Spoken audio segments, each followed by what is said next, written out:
Eu começaria por dizer que, uma coisa que todos nós sabemos e em que acreditamos, julgo eu, que uma das grandes perguntas da humanidade é a pergunta pela justiça e pela misericórdia. E com ela, antes de mais, a busca da partilha dos bens da terra, bens comuns, e por isso da igualdade de oportunidades, de direitos, de estatuto para todos os seres humanos, homens e mulheres.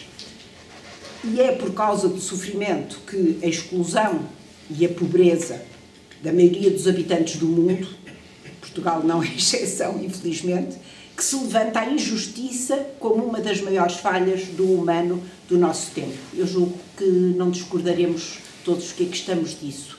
É talvez a maior falha, há muitas falhas, mas esta é a maior. Porque é sério o abismo que divide os ricos dos pobres, aqueles que têm acesso aos bens e aqueles que não têm acesso a quase nada, pelo menos não têm acesso a uma vida minimamente digna e, por vezes, nem mesmo à sobrevivência. Nem sei como é possível chamar humanos, animais humanos, somos todos animais humanos, chamar humanidade aos mesmos. Parecem dois grupos, duas espécies dentro da humanidade. Ora, foi perante este mundo que fecha os olhos ao alarme desta situação que desde muito cedo, eu diria que desde o final dos anos 50, temos aqui a data exata do final do curso da Manuela, eu conhecia em 59, tenho vergonha de dizer, mas eu entrei como criança, foi o ano em que eu entrei para a universidade. A Manuela Silva, desde meados dos anos 50, assumiu um papel que irá manter até ao final dos seus dias, um papel que eu chamaria de profeta. Profeta na dupla acessão da cultura judaica, que é bíblica, que atribui à missão profética a ideia, a força da denúncia e a força de um anúncio. No seu caso, em particular, denunciar, como ouvimos, com conhecimento de causa, esta economia financeirizada, refinadíssima malvadamente pelo atual capitalismo liberal, não sei se isto economicamente está bem expresso, mas o que estará bem expresso é que é uma economia fulcrada sobre os lucros só para alguns e não só totalmente desatenta das necessidades básicas, como ouvimos, da maioria das pessoas no mundo, mas acentuando cada vez mais essa separação, esse fosso entre ricos e pobres, entre os que detêm e os que não detêm, o acesso, as oportunidades, as condições mínimas para viver. Por sua vez, o anúncio é o de um outro horizonte para a economia, como também ouvimos, e que seria viável, essa outra economia será viável se houver vontade política. Uma economia em que os animais humanos, mas também os não humanos e também a própria terra, seriam postos no centro do pensamento decisor daquilo que se produz, para quem se produz e da forma como se produz, etc. Esse anúncio na Manuela Silva foi sempre feito à luz daquilo que o teólogo Karl Rahner designou como futuro absoluto, ou seja, à luz de Deus, como horizonte da vida sobre a terra. Quem via era essa fé nos Evangelhos, que abrem o olhar para o absoluto. Por isso o seu anúncio foi sempre esse grande horizonte que caminha à frente da humanidade, enquanto rumo para o seu pensamento económico, pensamento que viesse a erradicar a pobreza e que desse prioridade ao bem comum. Na linha de outros economistas do seu tempo, como Amartya Sen e o Stiglitz e tantos outros, até os que aqui estão presentes, notáveis economistas, pelo menos dois, deve haver mais, projetou formas dessa economia ao serviço de todos, com clara prioridade sempre dada aos excluídos, de acordo com o Evangelho e em sintonia com as palavras deste Papa, que com toda a firmeza e insistência desafia a Igreja, e não só a Igreja Católica, mas também as outras religiões, também os decisores políticos, também todos os cidadãos, para uma mudança rasante, alarmante da situação do mundo. Enquanto economista, a Manuela Silva sensualizou, eu diria, o sofrimento dos marginais da sociedade portuguesa e também do mundo. investigando as causas, propondo mudanças de atitude, traçando novos caminhos que pusessem fim a esta situação. Anunciou publicamente, como foi dito, em tantas funções que teve, em tantas intervenções, publicações, iniciativas da sua lavra. Com Alfredo Bruto da Costa, como também foi dito, separados e juntos, eu creio terem sido os dois intelectuais portugueses apartidários que estudaram a sério a pobreza em Portugal, procurando as melhores e possíveis soluções para a erradicar. Não foram os únicos, porque eles coordenaram o trabalho de outros, mas foram os pioneiros, julgo eu, que, pelo menos quanto sei. Mas já há duas décadas antes de 25 de Abril, a consciência crítica da Manuela Silva estava acesa. Lembro-me como, nas ditas primeiras eleições parlamentares a seguir a Salazar, com Marcelo Caetano, a Manuela votou sem hesitação contra o regime. Eu vinha de uma família claramente de direita e foi a primeira pessoa que eu conhecia a tomar uma decisão destas. E fiquei embasbacada e fez-me refletir muitíssimo.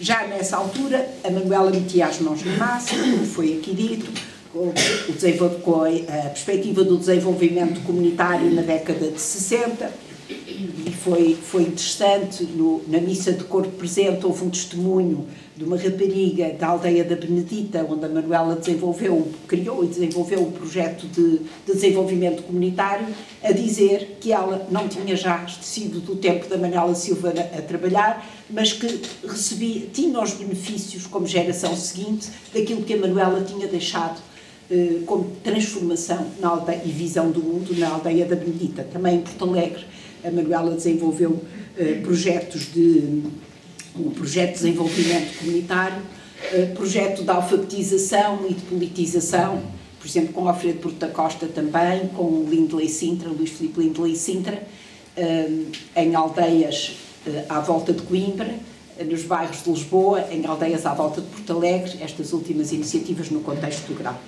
Depois da chamada Revolução de Abril, não sei exatamente se foi uma revolução, mas chamada Revolução de Abril, o seu empenhamento exerceu-se de muitos modos e foi aqui já citado um número grande de iniciativas e de compromissos que a Manuela Silva assumiu. O seu compromisso, a sua perspectiva em todos estes contextos não olhava, não ia com cuidado, ia direita àquilo que lhe parecia ser indispensável para uma mudança. Uma iniciativa que não foi aqui mencionada, mas que foi relativamente recente, agora nem me lembro o ano exato em que foi a construção do manifesto online, foi sua ideia, e ela pediu-me a mim para colaborar com ela e depois convidámos muitas outras pessoas e houve um manifesto online que se chamava O Nosso Presente e o Nosso Futuro, algumas questões prementes. Isto foi antes das eleições de 2009 e se calhar alguns que aqui estão assinaram esse manifesto, ele teve ampla divulgação na net.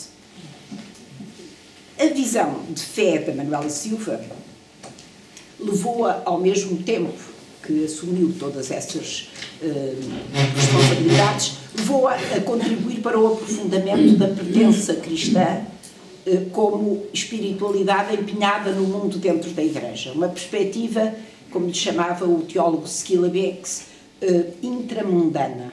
Eu gosto imenso desta expressão. Por isso desenvolveu também muitas intervenções no meio eclesial, entre as quais membro do CRC, membro fundador do CRC, presidente da Comissão Justiça e Paz e muitas outras em pequenos ou grandes contextos nacionais e também internacionais. Pôs de pé, mais recentemente, uma fundação, a Fundação Betânia, cujo cerne é exatamente esse aprofundamento de uma fé no mundo. Nas últimas 2 décadas da sua vida, foi lá, nessa fundação, que organizou, nessa casa ou não, que organizou encontros alargados com convidados competentes e estimulantes com o objetivo de criar uma consciência crítica entre a comunidade eclesial, que levasse à tal sociedade mais fraterna que a motivou de princípio ao fim da vida. Escrevia textos online no site dessa fundação, mensalmente, e 2 vezes publicou esses textos em livro. Eu tive o gosto de apresentar o primeiro deles em 2010, Ouvido o Vento. Eu acho que há outro, mas eu não conheço.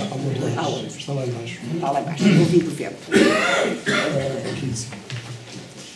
Nas últimas décadas, 2 outras matérias se lhe tornaram centrais, ambas articuladas com a raiz da sua particular atenção, a justiça aliada à misericórdia. A primeira dessas matérias tem a ver com a procura de uma igualdade entre homens e mulheres. Eu salto a expressão género, que é uma expressão que eu repudio. A igualdade entre homens e mulheres, dado o estatuto de minoridade que era, e em parte ainda é, o estatuto das mulheres na sociedade portuguesa e muito mais ainda na Igreja. Nessa linha lançou diferentes encontros e debates e organizou uma antologia de artigos e ensaios publicados em livro em 2003, que se chama Dizer Deus, Imagens e Linguagens, os textos da fé na leitura das mulheres. Eu também tive o gosto de poder apresentar este livro. Neste campo, a sua preocupação era sobretudo a de uma igualdade.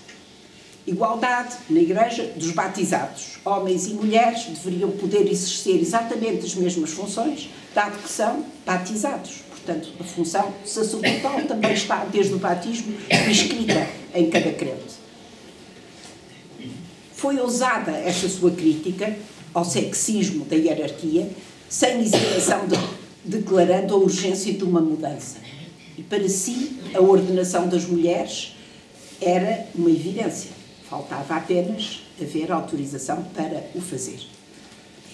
Aqui, eu faço um parênteses, discutimos algumas vezes estas matérias, e aqui eu estava, não na igualdade, mas quanto à forma dos feminismos e quanto ao feminino, estávamos em discordância. A perspectiva da Manuela era uma, eu assumo outra. Mas isso até era estimulante, porque não concordávamos. A segunda matéria, que constituiu o foco do seu empenhamento mais recente, teve origem, acho eu, na encíclica Laudato Si, e foi uma resposta pronta ao apelo do Papa quanto a um novo cuidado para com o planeta, com a nossa casa comum.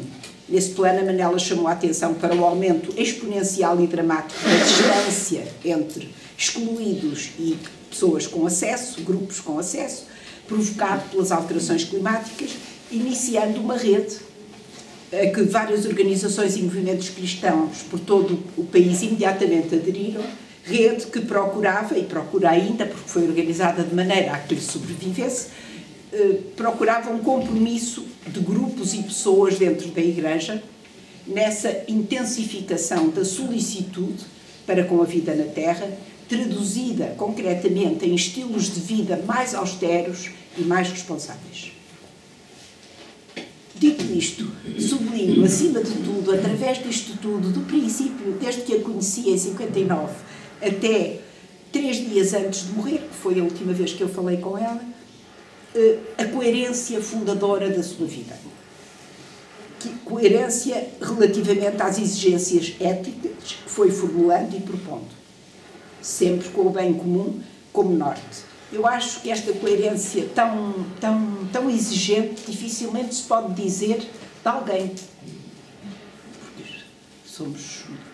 Queremos ser coerentes e muitas pessoas que já morreram foram, mas assim, eu acho que a Manuela é a coerência por significado. Foi a coerência por significado. A sua vida era frugal, eu diria mesmo frugalíssima.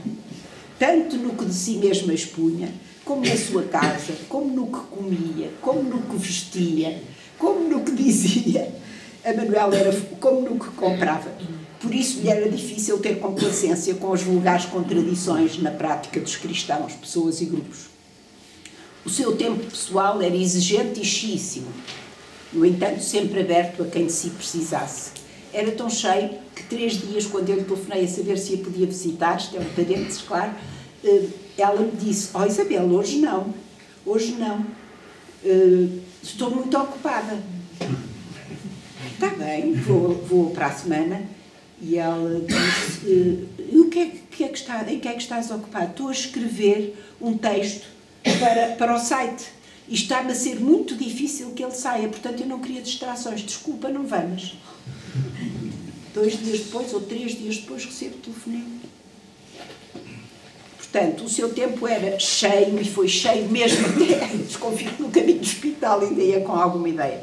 A sua ascese era forte, era austera, mas alegre, otimista, radiosa, contagiante, profundamente espiritual sempre. E o seu empenhamento não teve descanso até aos últimos dias. É curioso, eu achei curioso, que a fotografia que vem no Sete Margens, vem ontem e hoje também no texto que anuncia esta sessão e que fala da Manuela Silva, é uma fotografia lindíssima da Manuela, que aliás era uma pessoa muito bonita, tirada no dia dos seus 80 anos pela Cel Tostão, e que dá um sinal luminoso dessa simplicidade. No retrato, ela parece ter um brinco de cristal muito grande. E o que é aquilo? É afinal a luz que por detrás ilumina. Ora, é essa luz, e agora luz com letra grande, é essa luz que a Manuela está presa, utilizando aqui, adaptando o verso de Jorge de Sena. A essa luz é que estou presa. Por tudo isto me parece condizer, estou a acabar, com o ser profundo da Manuela Silva, este excerto de um poema, foi dito que eu era professora de literatura, portanto já agora, um excerto de um poema de Ricardo Reis, que aliás evoca também São João da Cruz, um poema que eu creio que é pouco conhecido. São apenas 2 versos, um excerto. Quer pouco, terás tudo.